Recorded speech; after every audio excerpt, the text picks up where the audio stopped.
And here we are, Mr. Henshall himself. How you doing, my friend? How you holding up? How's life in the tier 2? Is it you're in tier 3? I haven't been paying much attention recently, but I think we're in 3 at the moment, are we? Are we in 3 in Manchester? I don't know, whatever it is. It's Who not tier knows? 4. It's changing week to week. Yeah, exactly. With the seasons. So yeah, this is an interesting one. So regards of like your guys and your training in itself, I saw Tyree's finally got his purple belt. I mean, regards of like the competitors you're producing, I mean, he's a prime example of like, staying active and always, always taking these extra steps up and over again. How's it felt sort of turning the pace down in regards of like, used to always being on competitions every other weekend to, having to take a step back? Have you managed to adapt to that? To be honest, there's now what we can do is I think a lot of our guys, we sort of seen it coming at the start of the year. I just said a few of them still wanted to put their names down if there was any sub-onlys coming up or anything. I said, I doubt there'll be anything. I think was the last one, Grapple Fest, what they done without any spectators. I think Ty jumped on that, but I just said, prepare for next year. Let's get busy next year. I mean, this is a thing in itself, obviously having to adapt to the situation and everything else. Like, regards of general preference, are you one to sort of not push but encourage people to compete like early as they can? Is it more of their own personal preference? Are you much of a competitor? As regards to my students, I tell them, if you think you want to do it, do it. There's no point. If you're on the fence, just go and have a go. If you don't like it, what have you lost? But I wouldn't say I push anyone to compete. Sort of same with myself. I'm not even though I've been training probably 13 years, I've probably competed just as many times, about 13 times. So I'm not exactly an experienced competitor myself. I mean, it's one of those things in itself, obviously, to have that understanding that, this is a platform. This is for you to train and enjoy the experience. If you want to get stuck in, we'll support you. But if not, there's no stress. And again, it's a good way to sort of be, because again, some gyms get so sort of sport heavy, the fact they're just there stalling and like 50-50 thinking, okay, is this really jiu-jitsu at this point? Or what is this? It's one of them ones. I can't even watch it. Honestly, I watch some matches. I don't particularly watch a lot of jiu-jitsu matches, to be honest. It bores the life out of me, the majority of them, especially when it is. I've seen people win by advantage and dive up and throw their hands in their air. And I'm just, at a small local tournaments, I'm like, gee, that's terrible. Obrigado, Jesus. Obrigado. 0-0 advantage. Exactly. I think, what's the point for that little medal you just got? At least just go in by your best, give it your all. If you get beat, who's asked? Yeah, it's like just getting stuck in everything. I get it if it's like worlds, like, trying to like survive to get that medal and get your title, that and the other, but the down the road opens a bit like, yeah, try your flying shit there, have a bit of fun. It's ridiculous. Give it Exactly. It's ridiculous. I say, if there's money involved or whatever else, fair enough, do what you got to do to win. If you're meant to go to these little jiu-jitsu comps to see if your jiu-jitsu works against somebody else, some other team or whatever. Why are you stalling? Go in and see if it works. And if you get swept and beat or took down and beat, then it don't. Go back to the drawing board. Now, this is an interesting thing in itself. So regards of like game planning for competitions, when you have your guys, how do you like to advise them in that sense? Do you try to get them to think about certain things in themselves? Is it like a sort of structured, okay, go for X or Y, this is your A game, this is your B game sort of thing? Is it more... I don't know. Like, what's your general advice to people starting these competitions for initial preferences? The initial one, like I'll just say, it's another thing where you get maybe people on the sidelines screaming at their competitors like Kimura or something like that. And I use that as an example. And I'm talking to my guys going, if you don't know what a Kimura is, you shouldn't be fucking competing. Just learn the basics, get a game of what to do. And at the white belt level, I'm sure they do like under 1 year brackets now. You're all going to be quite shit. Just go in and see if you're not as shit as him. That's the top and bottom of it.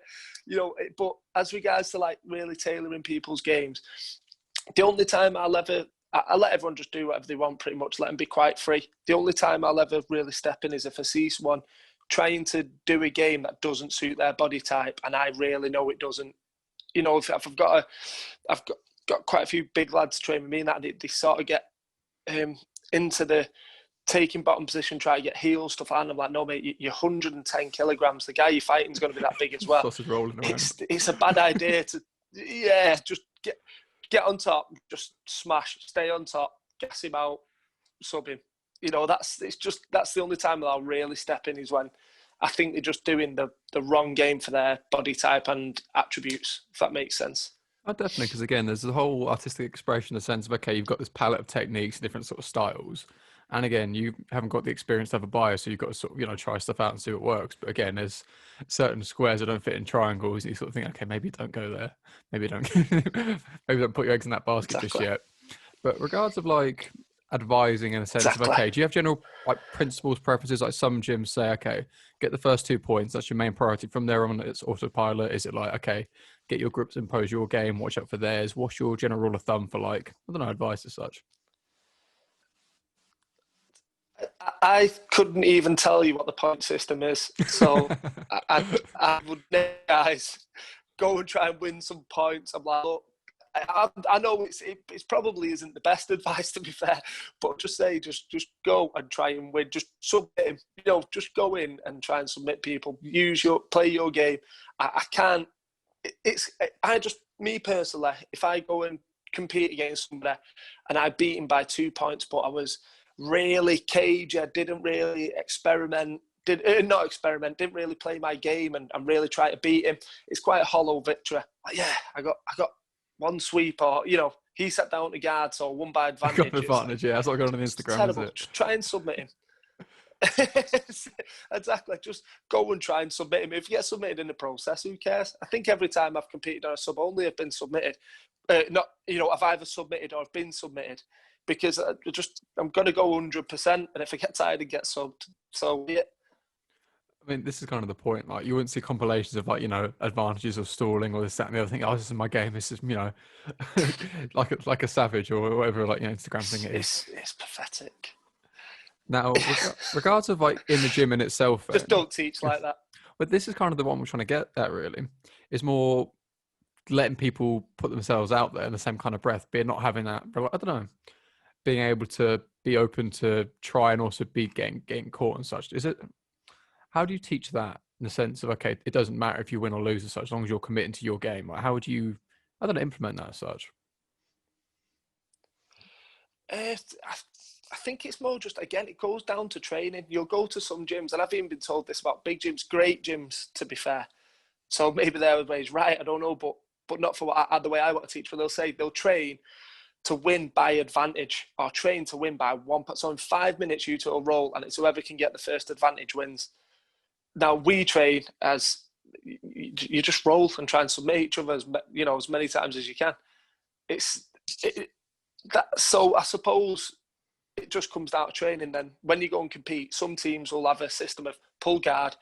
You'll generally get the nod anyway if you pull guard and attempt a couple of cross chokes, even if you don't.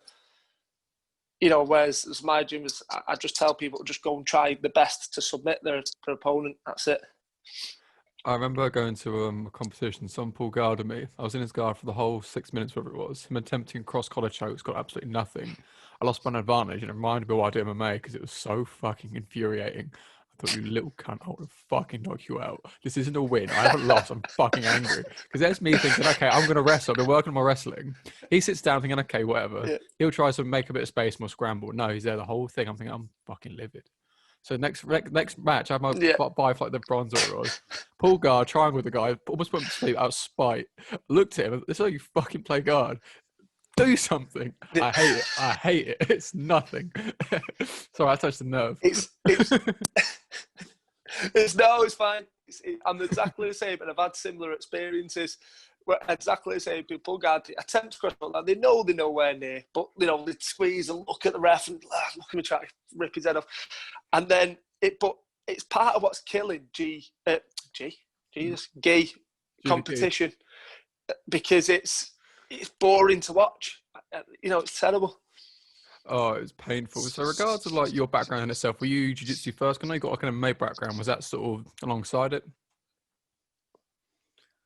It was MMA first for a good few years, and then switching over to jiu-jitsu. It was my first exposure to jiu-jitsu. I used to do MMA, and I'd you know, you'd hear the bigger guy beating the smaller guy, and you know everything that we claim with jiu-jitsu. But my initial exposure to it, I was looking, I was like, seeing people like pulling lapels, rolling on the necks, and I was just like, just looks a bit shit. You know, I was watching for a while, and I can't see me doing that. I'm 18 stone. Like it just didn't bite me for a long time until I got with people who played more of I suppose, a big man game, more of a pressure game, stuff like that. I thought, yeah, that's awful. I want to learn how to do that. That's awful. I mean, this is the point in itself. It's either like you get that sort of smashing thing, okay, I don't want to do this full stop, or I don't want that to happen to me anymore, so I need to learn how to stop it. And this is kind of the point. And this is where I think jiu-jitsu gets that stigma of, if you're not inverting, it's not jiu-jitsu. Saying, no, if it's on the ground and you're grappling, that's jiu-jitsu. Whether you're, you know, smash or you're, you know, upside down, call it what you like. So regardless of your commitment to jiu-jitsu from there onwards then, was jiu-jitsu like a bit of a, I don't know, a compliment to the MMA in itself? Was it its own hobby as such in itself? Where was jiu-jitsu sit in that sort of, I don't know, priorities? I mean, a little bit. I mean, when I was doing MMA, I was the large majority of my MMA training was grappling, but you know, without a gi on, maybe, and sometimes throwing a gi on, whatever. I was always just instinctively preferred grappling against the cage. I just liked that side of it rather than some people love the striking. But like I said, when I looked at actual jiu-jitsu, I just seen a lot of like fancy. What I was looking at was probably the wrong things, but seeing a lot of fancy things that I thought that would just get you smashed. What's you know, I just didn't like what I was seeing. But then when I trained with people who had good jiu-jitsu but maybe had an MMA background too, it was like, all right, this is different. He's pinning me, holding me hand, and he could punch me non-stop if he wanted to. That's the style I wanted to learn. So how come you got into MMA in the first place then? Was it just because it was something to do? Was it something you wanted to get stuck in with, compete in? Is it just, I don't know, how come MMA sort of stuck to you as such? It was an accident. I think I thought it was a Thai boxing club when I first walked in. I just wanted to do something because I was fat, I was unhealthy, and I really wanted to try and change my life around. I didn't even watch MMA. I just walked in there, and then there's people grappling. I thought, like, fuck's this place? But luckily I loved it straight away, getting into it. Well, what time is it? Okay, it's before 9 o'clock, should be all right. Like Soho, you know, it's a nice little place anyway, but it is what it is. I mean, this is kind of the thing in itself as the sort of thing. You see it initially, it's a bit I don't know, unnatural. You think, okay, what is this? Because again, we see the sweeps in Thai boxing, it's like whatever. But when you're on the bottom of it, you think, wow, this is horrible. This is claustrophobic. This is uncomfortable. But God, I don't want to be in this position ever again. Yeah. Royally fuck this. So where did you start? Yeah. Was it the same sort of areas you've been around now, same coach? Yeah, I started at Predators in Manchester. I don't know if you know that. It's quite a big MMA team. Kind of moved around, went to FCPC, which is now SBG Rochdale, under Martin Stapleton. Yeah, he Stapes. I was there for a little while, and then I got into jiu-jitsu seriously probably about 8 years ago with Andy Aspinall, and like just done jiu-jitsu from there. Andy was the first guy that I really rolled with, where what a lot of the things what they say in jiu-jitsu made a lot of sense to me about the little guy being the big guy, blah, blah. He's like a foot smaller, man, 20 years older, man, he just fucking mullered me. And I was like, yeah, I need to learn this. I was going to say, because he's had Tom for a long time with the same kind of like, you know, building this, that and everything. And okay. He probably saw you and thought, yeah, I know what to do with this. It'd be all right. There's nothing new to him. Yeah. I mean, this is it as well. I mean, like regards of Tom Aspinall's jiu-jitsu as well, that's unreal. Like, do you get a chance? Do you cross train quite a lot? Or do you still normally stay in house for a lot of your training now? Cross train as much as I could. Or I did at the start of the year anyway, when everything was open. Last year I spent about 6 weeks at Carbon, going quite often, so get to mix it up with Tom and all them guys there. But to be honest, now my place is open 6 days a week, and I homeschool 3 kids. So it's basically I'm either at my gym or very rarely I can get to mooch about. But I enjoy it when I do. I do like go to other gyms. I mean, this is in itself is a really healthy habit to have, to sort of be open to cross training. Because again, yet some gyms are very much, you know, either with us or against us, and it works for some people. But again, is it something you've always had has it always been available to you to have the option to cross train? Has it been something a bit, I don't know, an unspoken subject? I'm trying to think back. To be honest, I can kind of understand that mentality in MMA. If you know you're with us or against us, only for the reason that, well, not the only reason. But I'm not saying I agree with it, but if I'm fighting for $250,000 in the UFC, I don't want some guy from some other gym who might be training with my opponent to come and train with me and then go back to him and say, he's shit at this, he's good at that. So I can understand as a coach being quite guarded when it comes to people's careers. But jiu-jitsu, you're fighting for 50 quid. Who's asked? A profit. You know what I mean? You could train with your opponent. who's fighting for a profit in jiu-jitsu? Exactly. By the time you took everything out of it, you've got pennies, and what's the point? So why people get guarded about jiu-jitsu, unless maybe you're the elite, I understand. But bar that, just go and train. I tell all my guys to go and train around all the time. Say, go mix it up a little bit with different people. And we've got like an open door mentality. Everyone comes and trains at mine too. I mean, this is it in itself. I mean, by the time you've made weight, refueled, that's when you fuel or getting over there. You really made a loss. You might have broke even at a push, but there we are. With your like sort of coaching mentality in that sort of sense, again, you have guys who've been with from the start and guys who sort of float in and out. Building those sort of relationships, do you give a lot of weight to that in itself? Is it a case of, okay, they can leave at any point, enjoy the time you've got together? Or is it, this session is its own entity and I've got to give this one session that value and then one by one do that way? How do you give that value to the individuals when they could be, cross-training other places, with it all being said? That's, at the end of the day, you come to my jiu-jitsu school, you pay me to teach you, you're going to get exactly the same as if he was one of my students. It doesn't matter. I absolutely love that. Even this morning, there's probably maybe 5 different clubs at my club. People representing different clubs at my gym. We all just mix it up. I think once you're in sort of my gym, you realise pretty quickly, I don't give a shit where you come from, where you train. I say with my lads, I don't care where they're going to train, I mean, this is in itself a very healthy habit to sort of build up, because I think a lot of the irony in that is people who are very close to cross-training often end up having people leave altogether. Whereas if you let people cross-train, so they think, okay, I like where I am anyway. This place is all right, but I know where I came from. And they stay there. But everyone's like, no, it's with us again. It's all right, see you later. Bye. See you at Gracie Bar, whoever is up your ass. See you later. And I'll come back. It's madness. It's because you've got to be very sure of yourself as an instructor to say, no, there's absolutely no way you can improve with anyone else other than me. It's like, no instructor's got all the answers. I say to my lad, go find out some shit what he's doing and find out what, if he's good at this, he catches you in that, come back and teach me what it is because I want to know, and that's how you're going to get better. You can't all of a sudden be closed off. And my... even like when we talked to Ty, just to name one, obviously this is one of my best competitors, my best competitor. If I talk to Ty, I say, you need to go and spend a few months over in America or wherever else, you need to go and really be around elite guys for a while at a time if you're going to keep making these jumps. I think that's what you should say to all students. If you can get your students to a level where, the next step is going to one of the elite gyms, you've done a great job. So I don't understand why people try and keep hold of everybody. Well, again, this is an extra level of sort of maturity to understand the bigger picture. Because again, you see someone making these sort of leaps and strides, you think, okay, this might be as far as I managed to take them.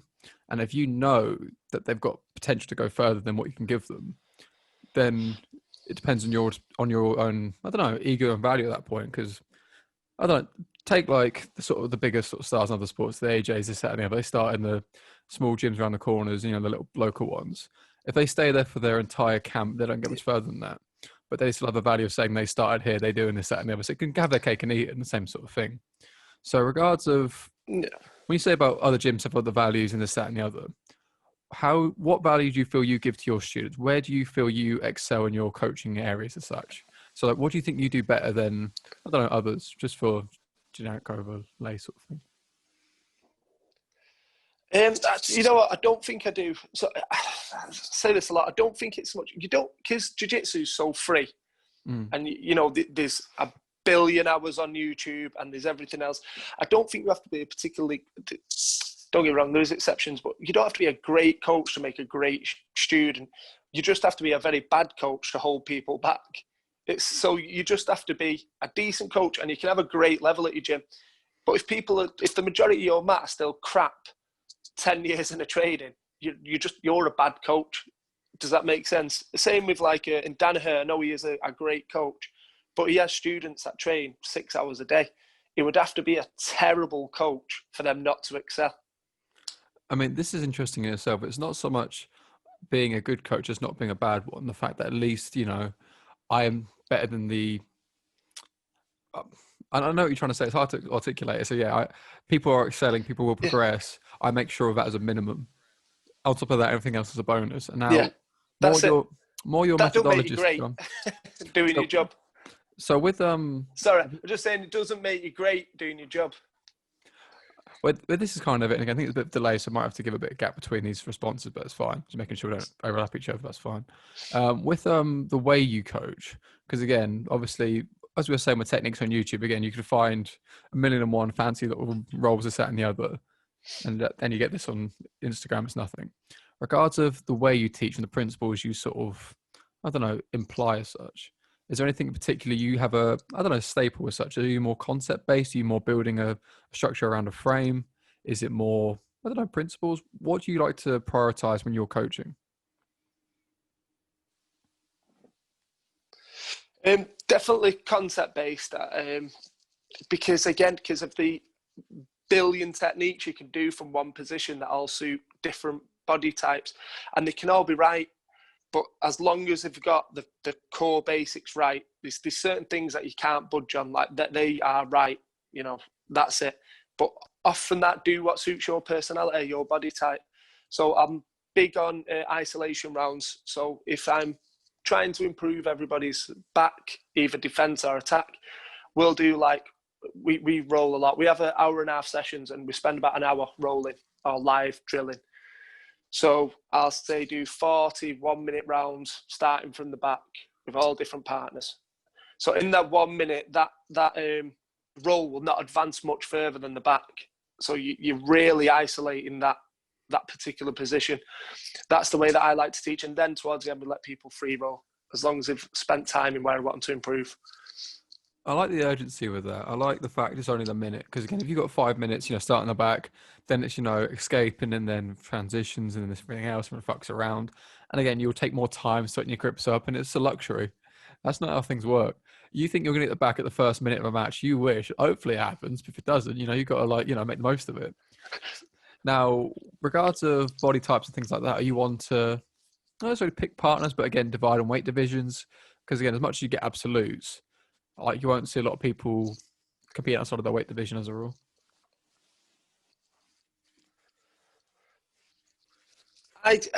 Because again, even though we are a competitive gym, when he opened it up, and I still have this mentality to now, we train to look after ourselves, for self-defense, to keep fit. I'm not saying we all of a sudden bring plastic knives out and stuff like that, but I mean, we train to be able to grapple and be good at grappling. Yeah, not to win competitions. If you can look after yourself, you can win a comp, brilliant. But we absolutely don't train geared towards competition at all. I just like to make sure people are well-rounded in the gym and able to look after themselves and grapple, basically. So I meant more regards of training with people with different sort of shapes and sizes, just sort of more safety and longevity, but also the principle of being able to take out bigger opponents. So if you want to go into that a bit more. Sorry, I was heading that direction. I got lost. I was so going back to that. We don't train for competition, so we don't really train for weight differences. It's we train anybody. I don't like to mix it up. Or he's bigger than you, so you'll never upset anyone a bit bigger than you, a bit small. We just train, learn how to deal with bigger guys. Bigger guys generally are a little bit slower. Little guys can get through smaller gaps, generally a bit faster. So you just use your skills to beat who you're competing against, and look after each other. If I'm 110k, which I'm about now, if I'm rolling with someone who's 60k, I'll ease up a little bit if I get them into bad positions, but I'll still do my game. I mean, this is the point in itself, and this is what I think I was going over a similar concept in the class I was teaching the other day, the sort of idea of still apply the technique, but take the resistance off. Because again, it helps no one if you're like rolling with someone a fraction of your weight and you're given all the space in the world, you're over here, you're doing this thing, that's nothing.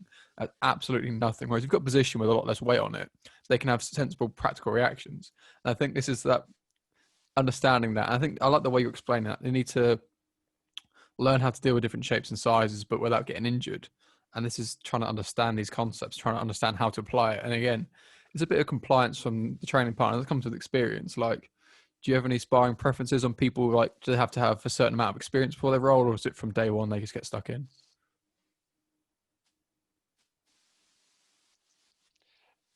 Day one, basically, they threw straight in the deep end. I know it's not the safest way, mainly, but if I see somebody being, what I'll do is basically from day one, I'll say, you're allowed a rear naked choke, a guillotine, you know, something like that. I'll say, don't do anything you've seen on YouTube or WWF or anything that you think is right, don't do.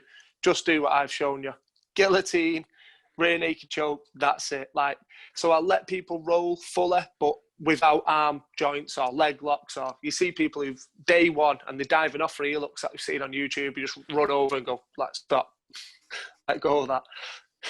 I mean, this is kind of the tricky thing when you've got guys like Ty and other like high-level competitors sort of jumping scissors and this, that, and everything. No, you stay there. You stay upright. You don't go on your neck. You don't invert. No Boston crabs. No walls of Jericho. No, you're not the Big Show. It's just, see double leg. Let's see rear naked choke. Let's have some fun. This is kind of the point. Now, regards of there's a few other sort of bits and bobs I want to sort of go into, but more so you taking on the coaching role in itself. Like, where was your transition from your, I don't know, your own training competition to being, you know, the head honcho himself, you know, taking over the class and then projecting what you've learned and then taking that across? Like, what was your turning point from your own training to coaching? I think when I really got into jiu-jitsu, it was always kind of the direction that I wanted to go in. I thought, I hate working for a living, you know, so I was like, I'm going to try and get good at this jiu-jitsu and try and teach this, because I don't want to put work boots on at 5 o'clock in the morning for the rest of my life. So that was basically the main thing behind it, basically just laziness to avoid real life, real job.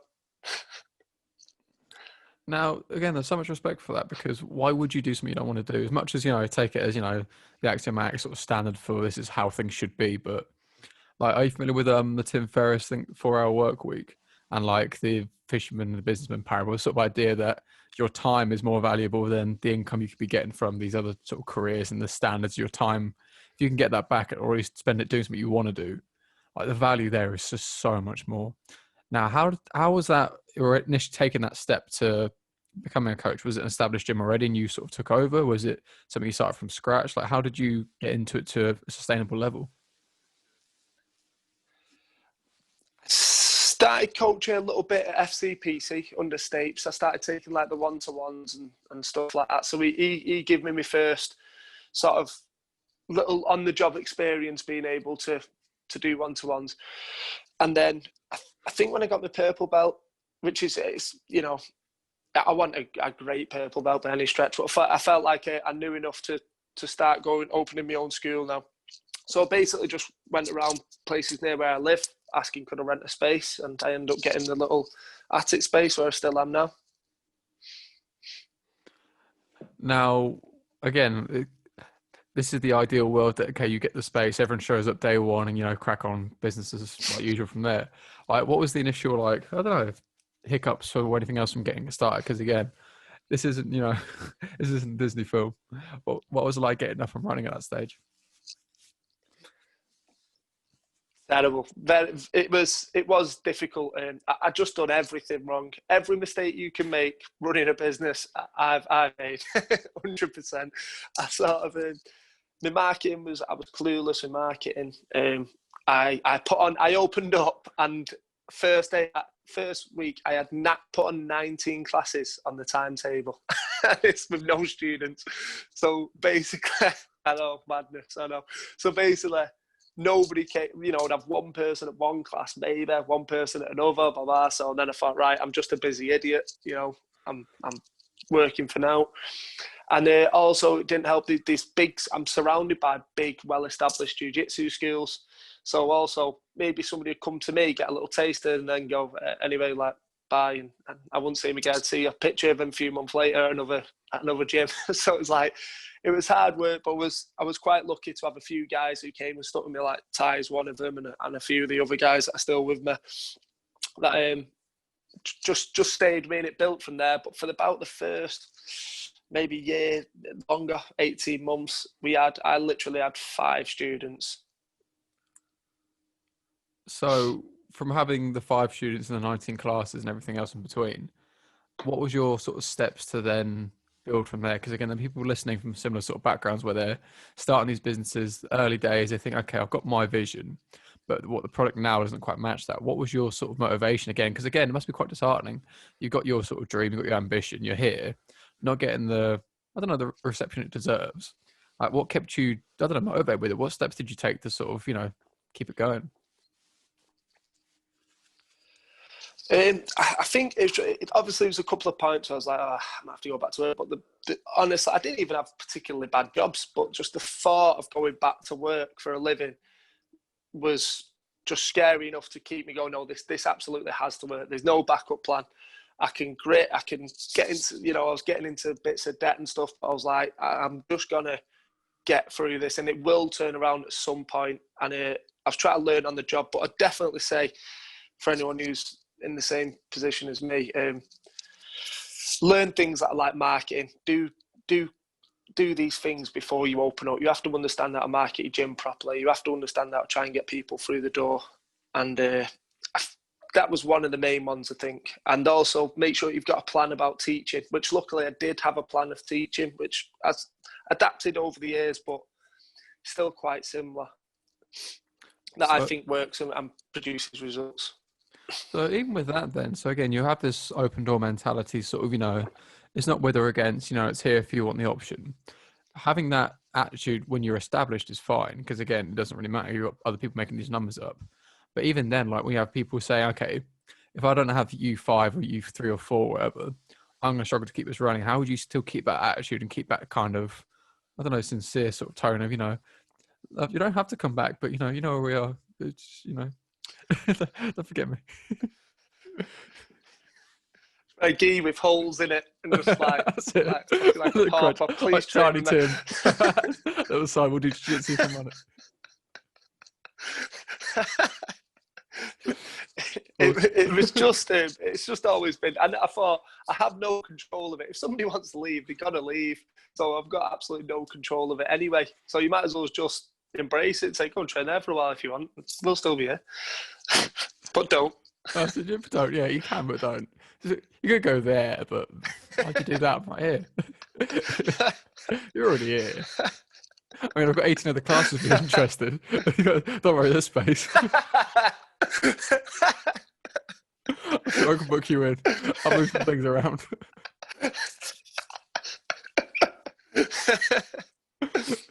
That's another thing. Don't do 19 classes when you got no students. You won't be overbooked. I mean, COVID rules mean you're fucking spot on right now. Social distance, you got that down to a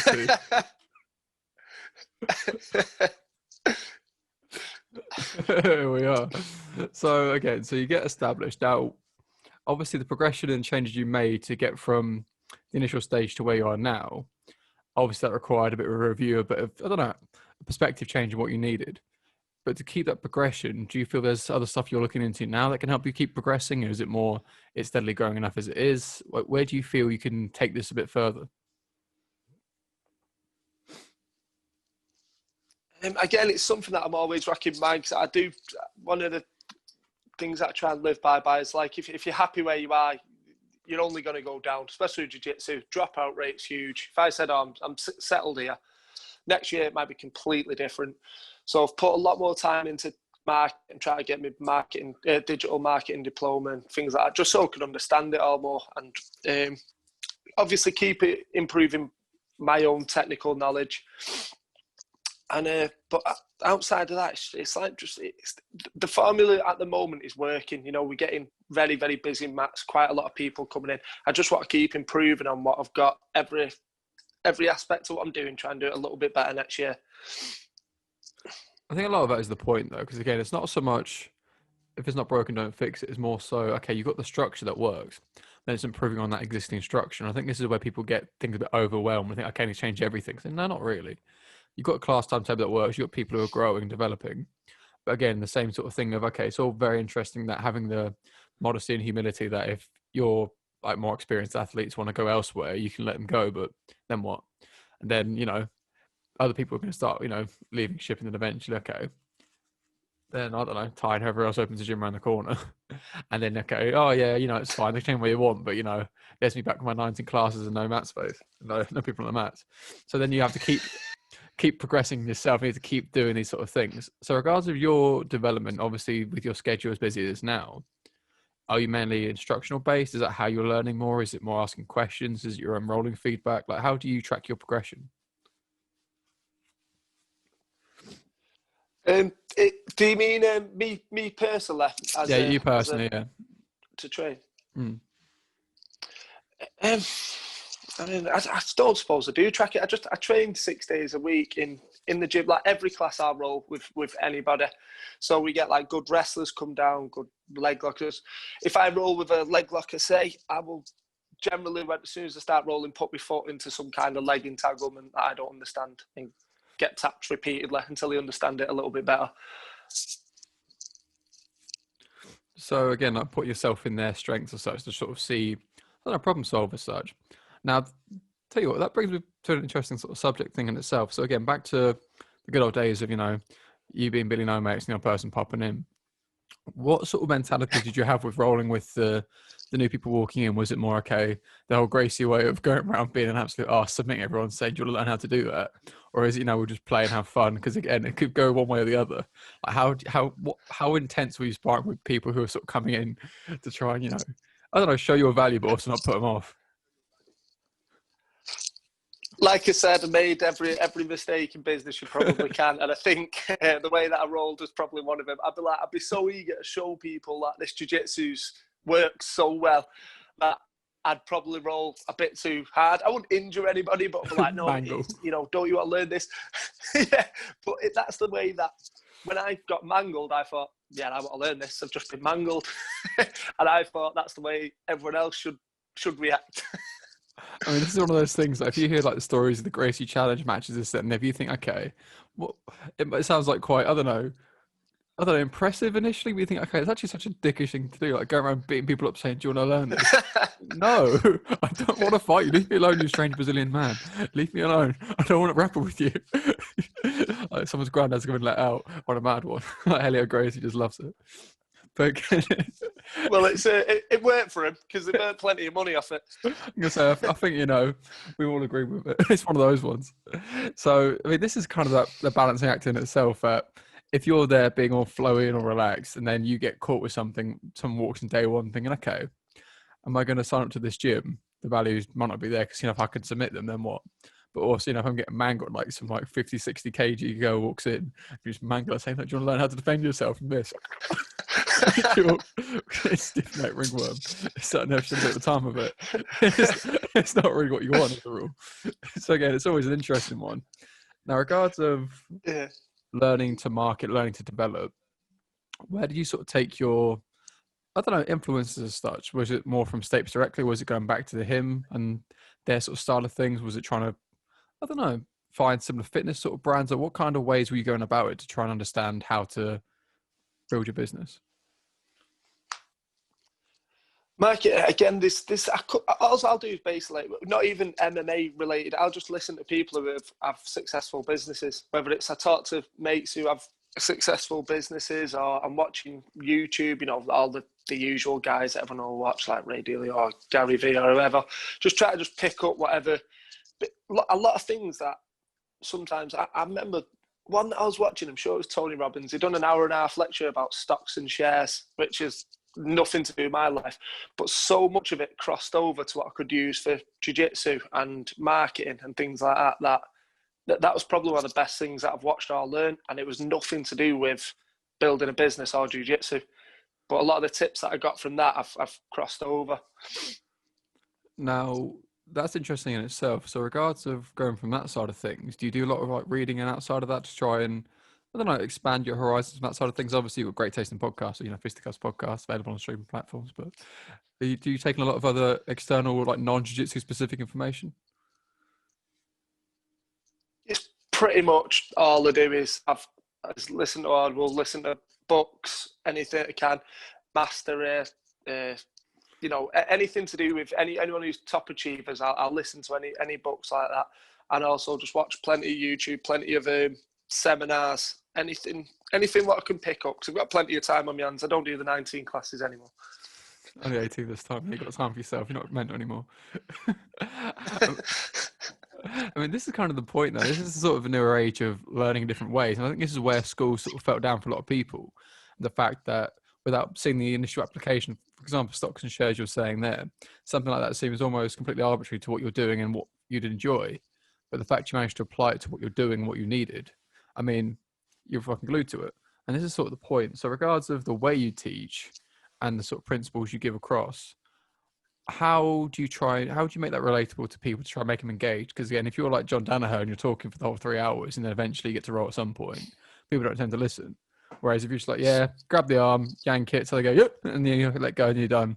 Like, where's like your happy medium with the way you, I don't know, teach to a way that's engageable without being too much? Probably the second guy, the grab it, yank it, do that, right. Start from there.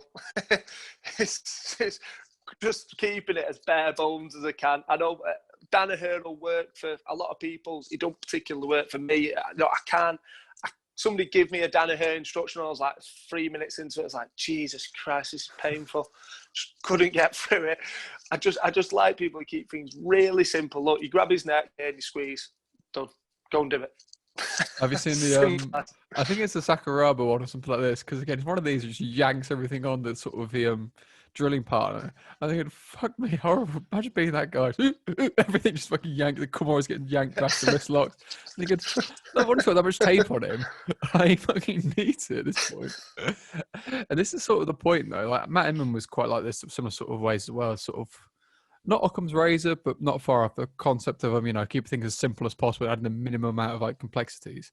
And that makes sense because, you know, why would you make it more complex than it needs to be other than just to, you know, stay on brand with your bum bags and your rash guards? But, you know, Fisticuffs merch comes soon. It's one of those ones. Now, regards of, I know you're not, likely you're not so much competition prep. Again, and not so much, you know, competition oriented training. But when guys like Ty have like events coming up, do you get them to prioritize certain things in itself? Or are they just training as normal and their competition sides outside of that? Like, how do you work around that? We just continue training. We're in there 6 days a week. We train. I make sure that, I mean, we're doing quite well at the gym now that a lot of different styles travel to my gym. You know, people with different styles, so we get to see how other gyms operate and what sort of game they have. So we get to mix it up with them. But it's almost as, in competition with comps and comp training, it's almost the same as like gradings. I don't particularly like gradings in jiu-jitsu either. It's one of them things now that I think's fucking up the wall. You got blue belts murdering black belts, and it's stupidity now. It's I feel like if you're training for a competition, if you're doing something that you enjoy, that brings value to your life, like jiu-jitsu, you shouldn't train just to be good enough for a test or for a grade. You should just train because you love it and just get better all the time. And that's the top and bottom of it. Like I said, if I ever have anyone in the world or it's 50 grand on it, something like that, we probably have to taper everything and make sure we win. But other than that, so just go and have fun. Just go and try and win. Enjoy training. Enjoy the competition. And on the subject of grading there, I mean, how high are your standards for purple belts at this point? Because again, as much as it's not such a thing as that and the other, and you get Ty winning medals left, right, and centre, thinking, okay, that's, you know, he's completed blue belt at this point. Submit an X amount of black belts, and you can get stuck in. Like, because again, this is what gets interesting. Because again, as much as it's not so much the priority, which it shouldn't be, because again, it's a it's a byproduct of your training. Having the belt being awarded to you is more a reflection of how far you've come, and it is a, you know, it is an injection of technique. I wish it was, but you know, we'll see what happens. But in itself, it's more appreciating that value. So what do the belts mean to you at that stage then? Because again, as much as they're a frustrating thing to sort of give value to, what does, I don't know, Ty's purple belt mean to him now he's submitted X amount of black belts? Why did you give him the belt recently then not, I don't know, because again, these things are all up in the air as such. It's what I try and keep me, even though again, with the belt gradings, I try and just make sure that they've kind of exhausted what they can do at that belt, them personally. It's like you get, all belts are different. I've got guys who are close to 50 that I just got, that are blue belts, whatever. They're not the same blue belt as a 16-year-old Tyrese was. They're two completely different animals. I can't grade everybody by one sort of, you have to be that good to get this belt. It's just, have you got the most out of that belt? Like there's some white belts now that I probably could have put blue belts on recently, but I just feel like they've got a bit more to give at that belt, another jump, maybe go and win a few comps. Okay, whatever they want to do. Now get your blue belt. You've maxed out at that belt, if that makes sense. I mean, this is a really interesting point there and then. That's sort of, it's not a universal criteria. And this is where the whole stigma of, oh, my son's 10 and he's got a black belt in kickboxing. Thinking, yeah, shut up. It's not the same. You don't have to do X amount of combinations. No, it's your own progression from, you started the white belt, you couldn't even shrimp, and now you're, taking people down. You've got a bit more dynamic movement, this, that, and the other. It's not so much you need these X amount of, gold medals because you need to be sponsored by IBJJF and ADCC, and then, you're sorted. Like, you need to compete in the Nottingham Open 6 more times and, a couple more divisions. And then Victor Estimo, give you a pat on the back and, you can get your purple belt. It's one of those ones. Because again, I think again, it's very personal to the individual. Like, regards of your personal criteria from purple to, is it brown? You're brown now, are you black? Yeah. Brown. Yeah. Brown, yeah. So regards of your move from purple to brown, what do you feel was your step were you maxed out, you felt, or do you feel you sort of hit a point where you've sort of made that transition? I couldn't really say. You'd have to ask my instructor for that. I just turn up to training and just keep. I mean, again, we talk about the different animals now. If you get a world-class purple belt, they absolutely slaughter your average instructor black belt. So maybe it was just for me. It was like, because I was invested in being an instructor. Maybe it was like more of a senior rank to instruct. I don't really know. But if you're, again, a competitor who wants to be world class, I'll sandbag you. Like I'll roll the tie. He'll get me 9 out of 10 times. But I know he can do better. He'll be better. Does that make sense?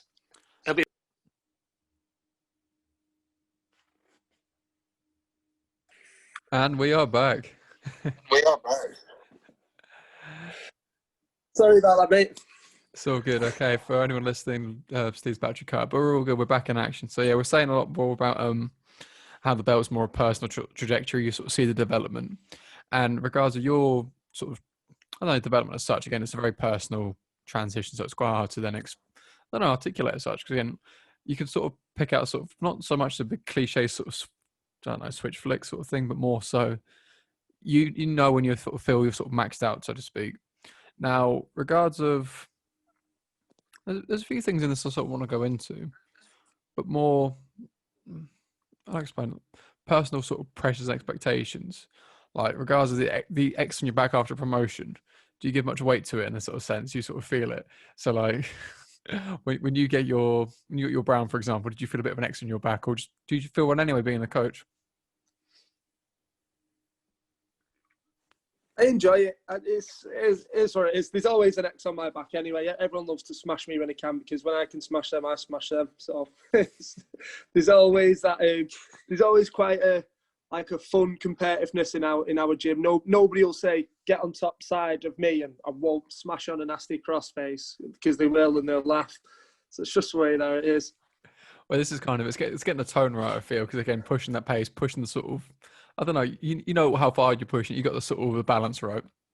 And again, this is kind of, I don't know. This is where this now gets interesting in regards to being competitive and getting to, again, we're saying you're not very competition oriented, but then finding that happy medium of, okay, we're pushing that pace, but we're also not hurting each other. All right.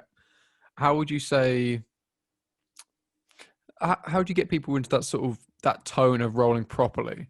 Is it something you instigate to a certain thing? Is it more like, 100% resistance, 0 subs? Is it trying to like get position orientated stuff? Is it just something you feel out? Like, how do you get people to roll to a certain pace that's, sustainable? It's just in a lot of the sessions, it's just expected that we roll hard, but it's got a certain vibe in there where it's fun as well. People laugh and joke in between, lads. They laugh and joke if they not injure each other but hurt each other. Do something a bit nasty. Someone go, "Hey bastard, just put your elbow on my ribs" or whatever. It's kind of as that kind of thing. Yeah, there's no slapped asses in there. I say that if you're going to be a slapped ass, it's probably not the place for you. We train very competitively and very hard, but we in a friendly way, if that makes sense. Even when you're hurting each other.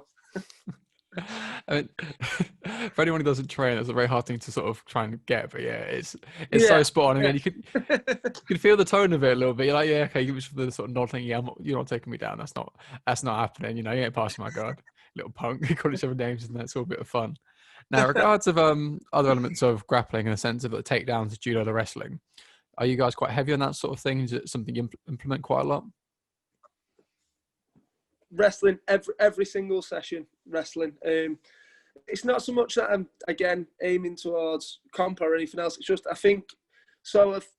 A big maybe we'll do 10 minutes of just practicing your double leg entries at the beginning, switching partners.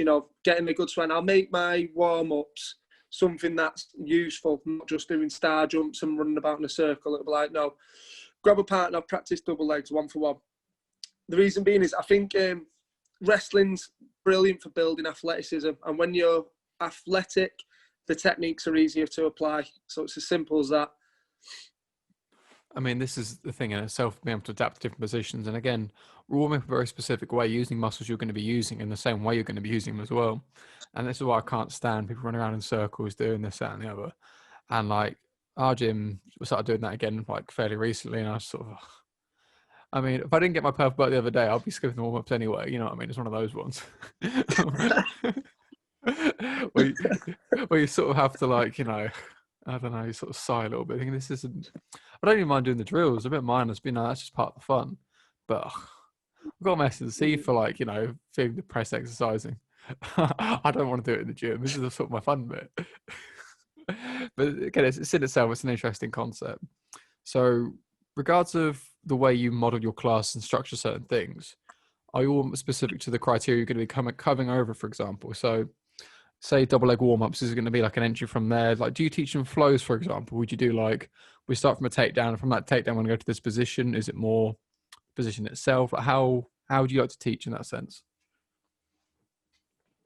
Kind of depends. I use the wrestling drills just as a warm-up, just to, as I say, to give people a workout, to get people a bit engaged, moving around on a double leg and things like that. The things that are very, you have to, make sure people are checking their posture, they're not leaving their head down, they're not doing, I'm just sort of trying to make people do things right from the off. And I think a double leg, things like that, they're not hard techniques. It's not that there's a lot of steps, but there's a lot that you have to kind of do right to make sure it's right. So I'm just trying to build that like repetitiveness of do it right. And then if we might, it depends from there, we might be on the ground, we might be in something, say if I, like I said earlier, if I wanted to show something from Del Guard or whatever, I might show what it is first. They'll all drill it. I don't drill for any more than like 3 minutes tops if I've shown something, maybe a tiny bit longer, because like I said, it is mindless and it is boring. I'll then say, okay, start from Del Guard, 1 minute rounds. Let's do 30 of them, let's do 40 of them. They'll feel, I also feeling the balance and the base and where people's posts are going to go and things like that. That's more important than just being able to spout back something that I've said to you 10 minutes later, basically. You've not learned it, you're just copying it. I like that a lot, because regurgitation versus application are very different things. It's like, okay, Yes, I have the hook there. It should stay there. I should have this foot there because it should be there. So not really. No, this lead legs are anchored to keep them where they are. This other foot's to distort their base and posture. This hand's to get a grip and distort whatever else. Like the fact that it's there off the bat, that just applies to the concepts. It's not the point. Like they haven't got it. And this is why I like the fact you're doing a lot of short rounds, because again, it's this whole sort of problem solving kind of mindset. So regardless of the way you've been taught and the way you've trained prior to that, has it been similar concepts, similar things of, a lot of short burst rounds, a lot of, quicker get in, get out kind of with the drill. So, okay, you're already, before you get bored, but you're already doing something next. Like what was your, I don't know, style of upbringing from a training point of view been like? Not really, to be honest. I think a lot of times it's quite the opposite. Going through all the gyms that I've trained at, a lot of the times it would be the same 15-20 minute quite mindless warm up that didn't really have any application in jits, where it's just getting you warm and I understand getting you a bit fitter maybe. And then sometimes I'd be going to gyms and you'd be like, Jesus, we've done an hour of drilling. Like by the time it comes to rolling, you can't even be asked. You've just checked out mentally, So I like to keep the sort of, if I show you a sweep, I'm not going to make you drill it for an hour. I'm going to make you drill it for, like I said, a few minutes, and then you're going to fight from that position. Let's see if you can get it now on everybody in the gym. And that's where it gets so important. I think this is why the evolution of students going off and starting their gyms, and then the melting pot of things you like to do, things you sort of, not like a melting pot as such. Again, you're sort of picking out things you like, letting go of things you don't like, sort of optimizing certain things, like streamlining. I want to say, you get a sort of system that really works for you, and then that'll keep on happening. We get a more slim or sort of, a leaner kind of criteria to sort of learn from and train from as well. Regards of, if you were to change something, say you're going to turn the gym on its head, change something almost entirely, what would be the first thing you want to, I don't know, try something different from the way you teach?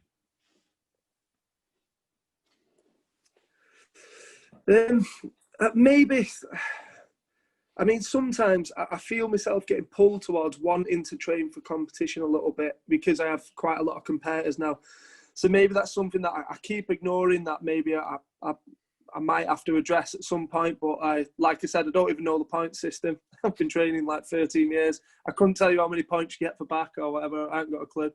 So maybe these things like what I need to go, okay, maybe we should have very competition specific training. But to me, it just pulls away from what it is. I don't feel like I'd enjoy my job anymore. I feel like, no, I want you to all just be competent grapplers. And if you win comps, you win them. But maybe that is something that could change. Well, this is where the argument, the conversation itself gets very interesting, because if you start restricting art, because we'll call it that because that's what it is, you get very restricted to a certain area. You've got to be in this certain slither of, okay, it has to be within these rules, this regulations, this, that, and the other. Off the bat, you've already cut off X amount of jiu-jitsu. But in the same breath, you also understand how the game is going to evolve. Because the reason why leg locks evolved the way they have done, like re-evolved anyway, because people steer away from the IBJJF, not allowed to do them, so heavy the other side of it that became a hole in the other games. And then being on top of these trends, you sort of fall into quite naturally from playing the sort of sub-only rules. And like if you watch the Chael Sonnen's thing, the Sug Underground thing, like you see a lot of people struggling from the spider of the arm lock sort of position and finishing that and just stalling out. And again, it's understanding how things evolve. This is where, I don't know, I like the fact you're still reluctant to do it, because again, it makes more sense to have well-rounded grapplers that have the option to compete than having competition grapplers that aren't necessarily competent. And this is it kind of, I don't know, it's one or the other really. I'm pretty sure you'd rather have the one you've got than the other. I feel like it's hard to balance. It's hard to be a gritty, grapplery kind of gym where you want everyone to just be fit and be able to grapple, but also teach them how to win by advantage. It's kind of hard to be in the middle. I feel like you're either one side or you're the other. It's an oxymoron, really, isn't it? Winning by advantage. Like, which one is it? Did you win or did you get an advantage? I mean, it'll be funny if I won by an advantage, or tell them to stay to shove it. I think, I'll take that. I'll get my buy. I'll get next round, get win next one. So it's one of those ones you sort of, this is it, like, oh well, such is life. Got to move on from it. Steve, thank you for your time, my friend. Where can people find you in your gym on social media? Henshall BJJ on Instagram or Facebook. Awesome, guys. Be sure to check them out, and also check out the podcast sponsors, the English Hypnotist, Rieco Clothing, and the People's IT, and also Fisticuffs _podcast on all social media platforms, including TikTok for some reason. So enjoy that.